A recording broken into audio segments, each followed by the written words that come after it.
Thank you, Mr. Kaplan, for sharing the Senator's words.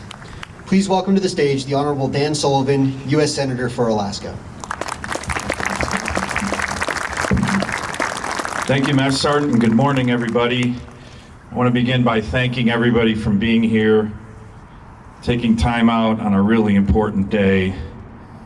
You know, one of the things that makes our state so special is the dedication and commitment to our military and our veterans. It's a very special part of who we are as Alaskans, embedded in our DNA. Yesterday I saw a moving photo that I posted on my Facebook page.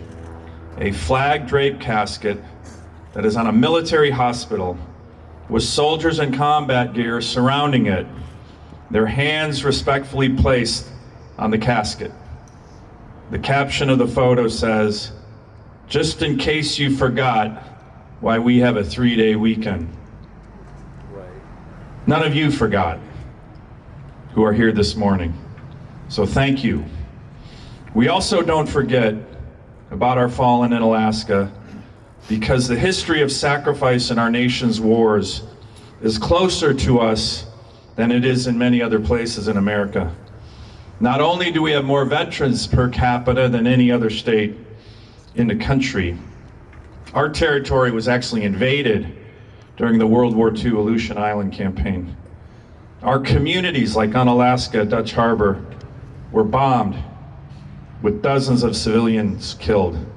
Some in our native communities suffered through inhumane internment relocations. Alaskans have also sacrificed more than most in recent conflicts. A few years ago, I was at this Memorial Day celebration when I met a retired Army First Sergeant from the 425 base here at J-Bear, First Sergeant Kirk Alkire, a great patriot. He and I got talking when he pulled out a bunch of dog tags connected on a thin chain necklace. 53 dog tags. Kirk told me this was the number killed in action, not wounded, killed in action from his deployment with the 425 in Iraq in 2006. 53 Alaskans killed in action, one deployment, a unit base right here. Those are huge numbers. Our neighbors, our friends, our families. This is a huge sacrifice. Kirk said it was his goal in life to memorialize this incredible Alaskan and American sacrifice by having a mountain in Alaska named Gold Star Peak. The steep 4,150-foot summit climb to the top of Gold Star Peak, which now exists right up the road, is not always easy. But thanks to Kirk's work, this Alaskan mountaintop has become a healing place for Gold Star families, not just in Alaska, but literally from all over America, who come here during Memorial Day weekend to reflect. This past week, over 450 paratroopers with the 11th Airborne Division at J-Bear climbed Gold Star Peak in honor of the dozens of their fallen comrades killed in action. I believe Kirk Alkire is here today, and I want to give him a round of applause for his great work. Are you here, Kirk? There you are.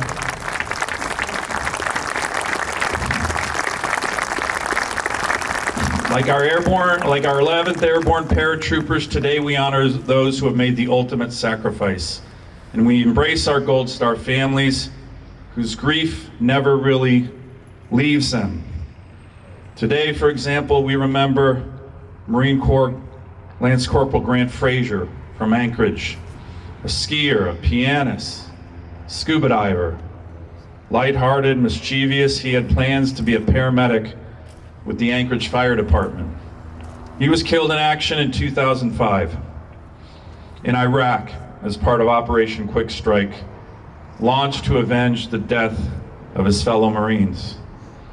Today we remember U.S. Army Private First Class George Fox from Unalaska, who volunteered to serve in the Army during World War II and saw brutal combat, fighting the Nazis in North Africa and Sicily and near Rome, where he was killed in action in 1944. Years later, His memory and his service were almost completely erased from the history books. After World War II, when his remains were repatriated back home to Unalaska, he was buried in an unmarked grave. Years later, his military records were lost. But a childhood friend remembered him. For 70 years, decade after decade, Gertrude Svarney put a small American flag on his unmarked grave on Unalaska every Memorial Day. One Alaskan remembered, and that made all the difference. Thanks to Gertrude's persistent patriotism and relentless work of another Alaska native from Unalaska, Mike Livingston, there's now a beautiful veteran's tombstone marking George Fox's final resting place. 2 years ago on Memorial Day, the entire town of Dutch Harbor, Unalaska, came to honor him and provide him a proper final resting place. I recently retired after 30 years in the Marine Corps. In 2005 and 2006, I served as a staff officer to the commander of U.S. Central Command, General John Abizaid, who was a 4-star Army general who oversaw all combat operations in the Middle East, Horn of Africa, and Central Asia for American and Allied forces. This was a particularly difficult time in Iraq because the Iranian Quds Force was supplying very lethal IEDs to Iraqi Shia militias who used them to target American service members. Estimates are that Iranian supplied IEDs ended up killing over 600 American service members and wounding over 2,000. One enduring memory for me during this time was when a young Army officer and his leadership team were briefing General Abizaid on their unit's operations somewhere in Iraq. I don't remember exactly where, but it was clear that this unit had recently suffered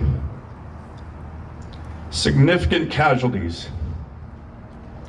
This officer had the courage to respectfully raise the issue with the 4-star general before him, whether his soldiers' sacrifices were worth it, whether his soldiers had died in vain.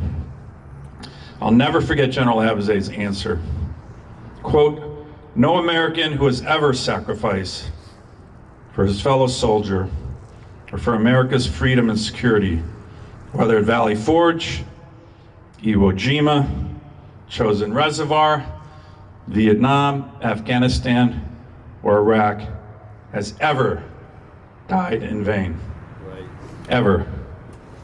On this solemn day, let us all resolve to always remember this. All of us, our veterans, all of our Gold Star families, all of us, as we honor our fallen. And let us also resolve to make sure that if and when the next generation of Americans is asked to go into harm's way to defend our nation and our freedoms, that they are 100% ready to do so. Unfortunately, we have not always done this as a nation. We have not always been ready. As a young infantry officer in the Marine Corps, I was required to read the classic military history on the Korean War by an author named T.R. Fehrenbach, This Kind of War.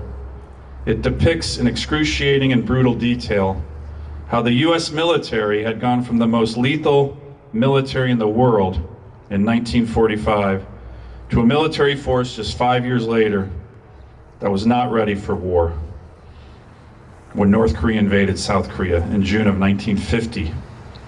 There were many reasons for that, but what is clear is that America's civilian and uniformed military leaders were responsible for this fiasco and our nation's rapid decline in military readiness. The end result was that thousands and thousands of young American soldiers were killed and wounded in Korea during the summer of 1950. We need to make sure that never happens again. The powerful and moving Korean War Memorial in Washington, D.C. has gone through a major renovation. It now has a wall of remembrance of each of the almost 37,000 Americans killed in action etched into it, along with the over 7,000 fellow Korean soldiers serving with the US military who were also killed in action. Unlike the powerful Vietnam Wall, which lists our fallen heroes in a rising then falling chronology when they died, the Korean War Wall of Remembrance lays out the names of the fallen by service and by rank. The panels of the names of young privates and PFCs and lance corporals from the Army and Marine Corps who made the ultimate sacrifice seem to go on forever in this moving memorial, depicting the brutal truth of this and all wars. It is the young, the 18, the 19, the 20-year-olds who do the majority of the fighting and dying. The Korean War Memorial also has emblazoned in large letters this enduring universal truth. Freedom is not free. Freedom is not free. In many ways, these powerful words encapsulate what Memorial Day is all about.